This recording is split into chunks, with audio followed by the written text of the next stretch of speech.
So I wanted to hop on here. I wanted to share a couple of my favorite Halloween day activities that I would do with my class. They're great. They encourage orderly learning that's still festive and fun without things getting too chaotic. The art project that I have them do is awesome and quite hands-off for you, so you can kind of just take a mental break. So I think you'll really like that. Most importantly, there's great learning that's going on, but they still feel like it's special and festive, and it's awesome for Halloween. Okay, so I love using the holidays for figurative language. They just pair really well. There's my turkey Tom. We'll save him for later. Halloween is no exception. It works so great with figurative language and descriptive language and teaching poetry. I usually try and have a type of holiday lesson that's planned around that. So here's the kind of Halloween poetry language, figurative language lesson that I have. So they start by making a flap book, ha ha ha. So we go through and we define all of the different parts of alliteration. We come up with a Halloween example that goes along with it.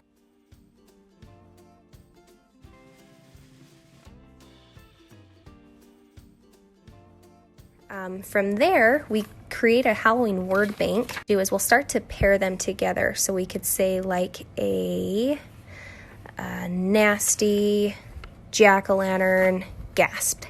And that's essentially the pattern that our poem is going to follow. So you start to get some really great descriptive visual language. So there's our word bank. From there, as a class, we start to brainstorm and we start putting them together.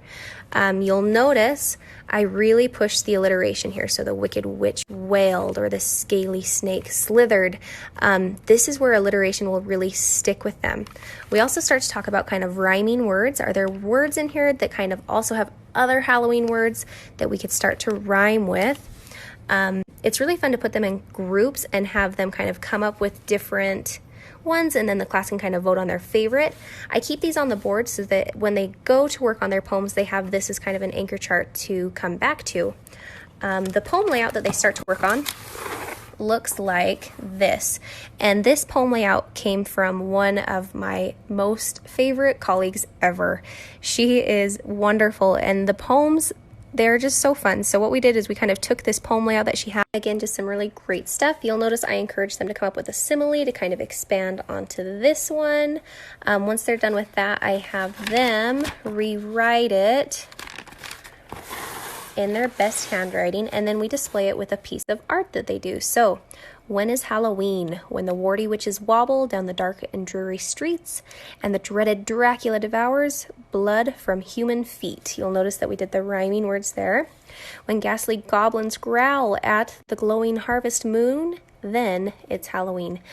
Just a lot of fun, great little poem. What the students come up with, I think you'll be blown away by. Okay, after they've finished their poems, then we move on to the art section of this, and you're going to love this because I have them do a YouTube directed tutorial.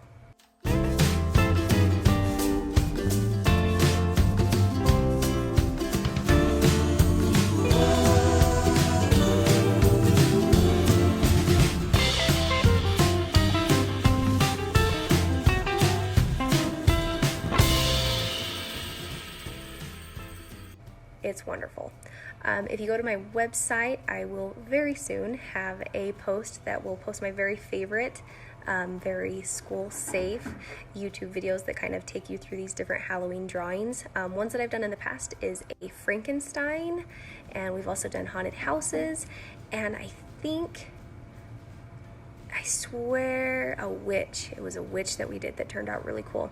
So I'll post my favorites and you can check them out there, but I'll give you an example of kind of what those look like. But we paired the poem with the art project, and you just get a home run project. Best part is you can put the video, I project it, and then I slow it down so it's at a very slow speed.